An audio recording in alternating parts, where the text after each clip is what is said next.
আসসালামু আলাইকুম রহমতুল্লাহি বারকাতুহু। প্রিয় শিক্ষার্থীরা, আশা করি তোমরা সবাই ভালো আছো, সুস্থ আছো। আজকে আমরা পদার্থবিজ্ঞান দ্বিতীয় পত্রের নবম অধ্যায়ের পরমাণুর গঠনের এই অধ্যায়টির একটি গুরুত্বপূর্ণ প্রশ্ন সলভ করব। প্রশ্নটা হচ্ছে তেজস্ক্রিয় ক্ষয় রিলেটেড প্রশ্ন। তো প্রশ্ন এখানে এই প্রশ্নটা যশোর বোর্ড 2025 সালে এসেছিল। দুইটা ধরো আমাদের তেজস্ক্রিয় পরমাণু দেওয়া আছে বা তেজস্ক্রিয় পদার্থ দেওয়া আছে। যেই দুটা তেজস্ক্রিয় পদার্থের 15% ক্ষয় হতে এ পদার্থের লাগে 5 বছর সময় এবং বি পদার্থটি লাগে 15 বছর সময়। তোমাকে আমার প্রথম যে প্রশ্নটা করা হলো এ মৌলটির গড় আয়ু নির্ণয় করো। দ্বিতীয় প্রশ্ন যেটা করা হলো এর তুলনায় বি যে পদার্থটা আছে বি এর অক্ষত পরমাণুর সংখ্যা 3 গুণ হতে যে সময় লাগে এর তুলনায় বি এর অক্ষত পরমাণুর সংখ্যা 6 গুণ হতে দ্বিগুণ সময় লাগবে কি, এটা আমাদের যাচাই করতে হবে।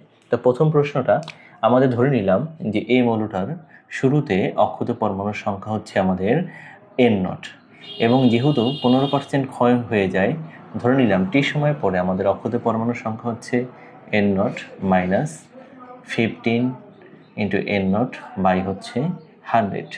তো আমরা এখান থেকে বলতে পারি আমাদের পরবর্তীতে থাকবে হচ্ছে 85 মাইনাস n0 বাই হচ্ছে 100, অর্থাৎ টি সময় পরে অক্ষত পরমাণুর সংখ্যা এত। তো আমাদের 1 নম্বর প্রশ্নটা সলভ করছি। আমাদের নির্ণয় করতে হবে গড় আয়ু। গড় ইকুয়াল টু আমরা সূত্র জানি 1/λ, এবং আমাদের এই যে এখানে 15% ক্ষয় হয় এই পরমাণুটার, সেই 15% ক্ষয় হতে আমাদের মূলত হচ্ছে কি নির্ণয় করতে হবে, যে 15% ক্ষয় হতে 5 বছর সময় লাগে, 5 ইয়ার সময় লাগে। তো আমরা সূত্র জানি ল্যামডা ইকুয়াল টু হচ্ছে 1/t লন n0 বাই হচ্ছে n। তা আমরা এখান থেকে 1/t আমরা যে টি এর মান জানি 5 এবং লন n0 এর মান তো n0ই, n এর মান আমরা কত বসাইতে পারি 85 ইন্টু n0 বাই 100। তো এখান থেকে 1/5 লন n0, অর্থাৎ আমরা যদি এখানে 100টাকে উপরে নিয়ে আসি n0 কাটাকাটি যাবে 85। তো এইটা হচ্ছে আমাদের ল্যামডার মান। তো ল্যামডার মান যদি আমরা পেয়ে যাই সেখান থেকে আমরা গড় আয়ু ইকুয়াল হচ্ছে 1/λ। তো গড় আয়ু ইকুয়াল টু 1/λ, এই মানটা আমরা জাস্ট এখানে নিচে বসাই দিলেই আমরা গড় আয়ুটা পেয়ে যাব। অর্থাৎ আচ্ছা, পরবর্তী ম্যাথে যেহেতু আমাদের ল্যামডার মানও লাগবে, তো আমরা ল্যামডার মানটা এখানে নির্ণয় করে রাখি। ল্যামডার মান হচ্ছে 1/5 ইন্টু লন উপরে হচ্ছে 100/85। তো আমাদের ল্যামডার মান হচ্ছে আমাদের এখানে 0.32503। তো এটাকে আমরা যদি ইনভার্স করে দেই তাহলে সেখান থেকে গড় আয়ু পেয়ে যাব। গড় আয়ুর মান হচ্ছে 30.765 ইয়ার। তো আমরা একটু অ্যান্সারটা মিলিয়ে নিই, এটাই আসছে কিনা। হ্যাঁ, 30.765 ইয়ার। তো 1 নম্বর প্রশ্নটা মোটামুটি ইজি ছিল। 2 নম্বর প্রশ্নের ক্ষেত্রে আমাদের দুইটা পরমাণুরই কী লাগবে, তেজস্ক্রিয় যে ক্ষয় ধ্রুবক ল্যামডা এর মান লাগবে। তো 2 নম্বর প্রশ্ন সলভ করতে গেলে আমরা প্রথমেই এ পরমাণুটার কী জানি খেয়াল করো। এ পরমাণুটার আমরা ল্যামডা এ এর মান জানি, সেটা হচ্ছে 0.0325003। এখন এখানে যে প্রশ্নটা বলা হলো যে এর তুলনায় বি এর অক্ষত পরমাণুর সংখ্যা 3 গুণ হতে যে সময় লাগবে, তো এটা করার আগে আমরা বি পরমাণুটার ল্যামডা বিটা নির্ণয় করে নিই। ল্যামডা বিটা হচ্ছে কত 1/t লন n0/n। যেহেতু দুইটারই 15% ক্ষয় হতে সময় লাগবে, তো দিনটা শুধু ভিন্ন, 15 লন এখানে হবে 100/85। তো আমরা যদি পুনরায় বি পরমাণুটার 1/15 ইন্টু লন, তো আমরা এখানে লিখতে পারি 100/85। এটাও 50% ক্ষয় হতে, তবে ভিন্ন সময় লাগে, এর জন্য ভিন্ন আসবে। তো এইটার আমাদের মান হচ্ছে 0.010834। অবশ্যই পার ইয়ার হবে, পার ইয়ার।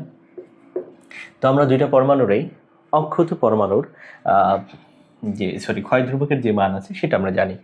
এবার আমাদের এর তুলনায় বি এর অক্ষত পরমাণুর সংখ্যা, অর্থাৎ ধরো এর তুলনায় বি এর অক্ষত পরমাণুর সংখ্যা 3 গুণ, তাহলে 3 ইন্টু কি হবে, আমাদের এখানে প্রশ্ন কেটে বলা হলো কিনা আমি আরেকবার শিওর হই। হ্যাঁ, তাহলে বি ইকুয়াল টু হচ্ছে 3 ইন্টু এন এ, অর্থাৎ এর তুলনায় বি এর অক্ষত পরমাণুর সংখ্যা ধরে নিলাম আমরা টি1 সময়ে এই অক্ষত পরমাণুর সংখ্যা বি পরমাণুর যা হবে সেটা এ পরমাণুর যা হবে তার 3 গুণ হবে।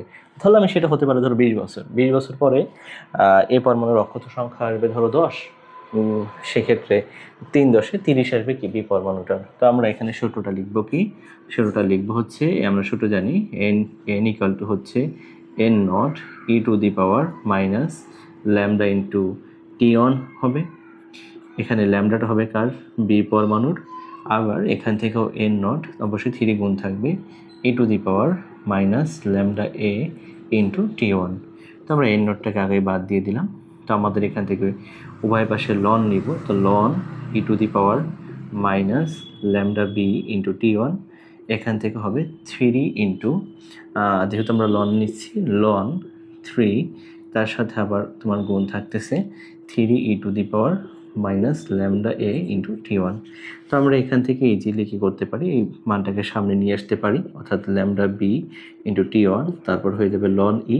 তো লন ইর মান হচ্ছে 1, আর এখানে যেহেতু গুণ আকারে আছে তাহলে লন 3 ইন্টু হচ্ছে প্লাস হচ্ছে লন e⁻⁻ ল্যামডা এ ইন্টু টি1।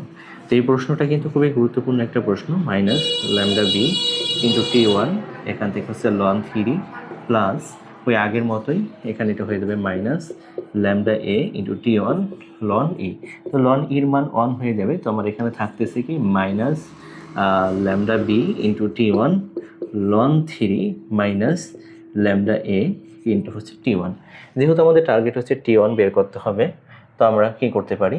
এই মানটাকে এই পাশে সামনে নিয়ে আসতে পারি। তাহলে এখান থেকে যদি সামনে নিয়ে আসি তাহলে টি1 কমন নিব, ল্যামডা এটা প্লাস হয়ে যাবে minus lambda B equal to হচ্ছে লন 3। এখন খেয়াল করো, আমরা এখানে যে মানটা নিলাম সেটা হচ্ছে টি1 নির্ণয় করার জন্য। তো টি1 নির্ণয় করার জন্য আমাদের এখানে থাকতেছে লন 3 বাই হচ্ছে তোমার lambda A minus lambda B. তো লন 3 আমরা এবার ক্যালকুলেটারের মানটা বসাই দিব। ল্যামডা এর মান আমরা পেয়েছিলাম 0.0325503 মাইনাস এখানে আমরা পেয়েছিলাম 0.01083। দেখো, সৃজনশীল তুমি বা যে কোনো ম্যাথমেটিক্স এই ক্ষেত্রেই যত প্র্যাকটিস করবে তত তোমার এগুলো ইজিলি সলভ করতে পারবে। 0.0325503 মাইনাস 0.01083।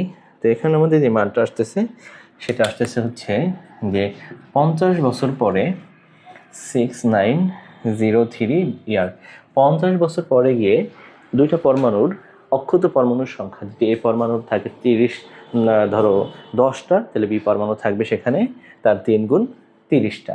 এই হলো 3 গুণ হতে এ পরমাণুর তুলনায় বি পরমাণুর অক্ষত পরমাণুর সংখ্যা 3 গুণ থাকবে, এমন হতে সময় লাগবে হচ্ছে 50.6903 ইয়ার।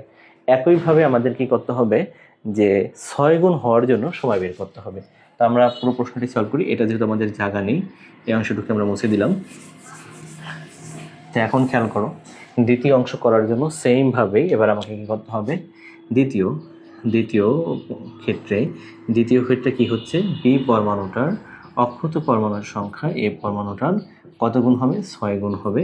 তো আমরা এখানে সূত্র জানি n0 e⁻⁻ ল্যামডা বি। এবার ধরলাম টি2 সময় ঘটনাটা ঘটবে, তো এখানে হচ্ছে 6 into n0 e⁻⁻ lambda A into টি2।